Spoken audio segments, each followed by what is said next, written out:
குளிக்கிறது எதுக்காக குளிக்கிறோம்? அது உடம்பை குளிர்விப்பதற்காக குளிக்கிறோங்கிறது எல்லாம் தெரியும். காலையில் எழுந்த உடனே நம்ம ஏன் குளிக்கிறோம்? காலையில் அது குளித்தாக்கா உடம்பு குளிர்ச்சி அடையும். நம்ம உடம்பில் உள்ள கெட்ட வெப்பங்கள்லாம் வெளியே போகும். அதனால் நம்ம குளிக்கிறோம்.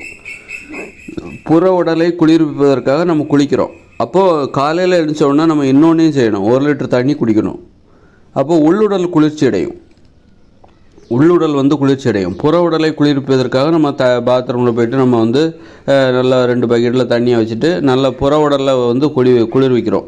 வெளியில் இருக்கிற அந்த தோல், வெளியில் உள்ள வெப்பத்தை தணிப்பதற்காக நம்ம குளிக்கிறோம். அதில் உள்ளுடலும் கொஞ்சம் குளிர்ச்சி அடையும் தான், ஆனாலும் முழுமையாக குளிர்ச்சி அடையாது. அப்போது உள்ளுடலையும் நாம் குளிர்விக்க வேண்டும், வெளியிலையும் குளிர்விக்க வேண்டும். என்றால் வெளியில் குளிர்விப்பதற்காக, வெளி உடலை குளிர்விப்பதற்காக நம்ம என்ன பண்ணுறோம்? குளிக்கிறோம். அப்போ உள்ளுடலை குளிர்விப்பதற்காக 1 லிட்டர் தண்ணி குடிச்சிடணும். காலையில் எழுந்த உடனே ஒரு கொஞ்சமாச்சும் 1 லிட்டர் தண்ணியை குடிச்சிடணும். அப்போ அது குளிக்கிறதுக்கு சமானம், உள்ளுடலை குளிர்விப்பதற்கு சமானம். அது உள்ளுடல் குளிர்ச்சியாக மாறிவிடும். அப்போ புற உடலை நீங்கள் காலையில் குளிக்கிறது மூலமாக புற உடலை குளிர்ச்சி அடைய செய்கிறீர்கள், குளிர்ச்சியாக மாற்றுகிறீர்கள். குளிப்பதன் மூலம் 1 லிட்டர் தண்ணி குடிக்கிறதுனால உள்ளுடல் உறுப்புகளை குளிர்விக்கிறீர்கள். அப்போது குளித்தல் என்பது வெறும் வெளியில் தண்ணியை ஊற்றி குளிக்கிறது மட்டும் குளியல் கிடையாது. காலையில் எழுந்தோன்னா 1 லிட்டர் தண்ணி குடிக்கணும், அதுதான் குளியல். குளியலோட இன்னொரு 50%. குளியல் என்பது 100% என்றால் நீங்கள் வெளியில் தண்ணி உங்கள் உடம்பை குளிர்விப்பதற்காக தண்ணி ஒரு 2 பக்கெட்டில் தண்ணியை வச்சு நீங்கள் குளிக்கிறீங்க. பாத்ரூமில் போய் ஷவரில் அல்லது 2 பக்கெட் தண்ணியை வச்சுட்டு தலையில் தண்ணியை ஊற்றி நல்லா சோப் போட்டு அழுக்கு தேர குளிக்கிறீங்க. அதன் மூலம் அது ஒரு 50% தான். இன்னொரு 50% என்ன இருக்குது அப்படின்னா 1 லிட்டர் தண்ணி குடிக்கணும் காலையில். அப்போ இது ரெண்டும் சேர்ந்தது தான் குளியல். குளிர்விப்பது, குளியல் என்றால் குளிர்விப்பது என்றால், குளிர்விப்பது வெளி உடலை மட்டும் நம்ம குளிர்வித்தால் மட்டும் போதுமா? உள்ளுடலையும் குளிர்விக்கணுமா இல்லையா? உள்ளுடலையும் நம்ம குளிர்ச்சி பண்ணணுமா இல்லையா? அப்போ அதுக்கு என்ன பண்ணணும்? உள்ளுடலை குளிர்விப்பதற்கு வெறுமனே வெளியில் 2 பக்கெட் தண்ணியை குறைச்சி தலை நிறைய ஊற்றிட்டு சோப் போட்டு குளிச்சுட்டா உள்ளுடல் குளிர்ந்து விடுமா? குளிராது, முழுமையாக குளிர்ச்சி அடையாது. அதனால் வெளி உடல் மட்டும்தான் குளிர்ச்சி அடையும். அப்போ உள்ளுடல் உறுப்புகளையும் நம்ம குளிர்விக்க வேண்டும் என்றால் 1 லிட்டர் தண்ணி கண்டிப்பாக குடிக்கணும். அப்போது குளியல் என்றால் என்னவென்றால் வெளி உடலை குளிர்விப்பது. வெளியில் உடம்புல ஒரு 2 பக்கெட் தண்ணியை மொண்டு கப்பை வச்சு ஊற்றி குளித்து சோப் போட்டு அழுக்கு தேய்ச்சி குளிப்பது ஒரு 50% என்றால், உள்ளுடல் உறுப்புகளையும் நாம் குளிர்விக்க வேண்டும் என்கிற நோக்கத்தோடு 1 லிட்டர் தண்ணி குடிக்கணும். இந்த ரெண்டும் சேர்ந்தது தான் குளியல்.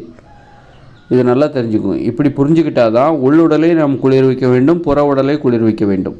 அப்போ இதுதான் குளியல் அப்படின்னு தெரிஞ்சுக்கிட்டிங்கன்னா அதை நீங்கள் டெய்லி பண்ண ஆரம்பிச்சிருவீங்க. டெய்லி நம்ம விடக்கூடாது, உள்ளுடலை குளிர்விக்க வேண்டும் அப்படின்ட்டு டெய்லி அதை பண்ணாங்க. சிலருக்கு சிறுநீர் மஞ்சளாக போகும். காலையில் எழுந்துச்சி போய் பாத்ரூமில் போய் ஒன்றுக்கு இருப்பாங்க, பார்த்தா மஞ்சளாக போகும். மஞ்சளாக போகுதுன்னா என்ன அர்த்தம் அப்படின்னா உடம்பு சூடாக இருக்குதுன்னு அர்த்தம். அப்போ நீங்கள் உடம்பு சூடாக இருக்குது, உள்ளுடல் உறுப்பு சூடாக இருக்குது அப்படின்னு அர்த்தம். அப்போ 1 லிட்டர் தண்ணி குடிக்கும்போது அது வெள்ளையாக போக ஆரம்பிச்சிடும்.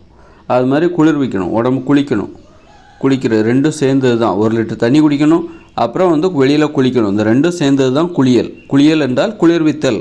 அப்போ புற உடலையும் குளிர்விக்கணும், உள்ளுடல் உறுப்புகளையும் குளிர்விக்க வேண்டும். அதுக்கு பேர் தான் குளியல். அதுதான் 100% குளியல்.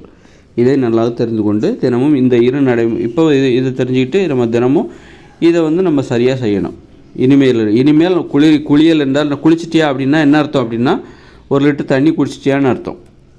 குளிச்சிட்டியான்னா என்ன அர்த்தம்? பாத்ரூமில் போய் 2 பக்கெட் தண்ணியை கப்பில் வச்சு மொண்டு தலையில் ஊற்றி சோப் போட்டு கழுவி சுத்தமாக, அது ஒரு குளியல்.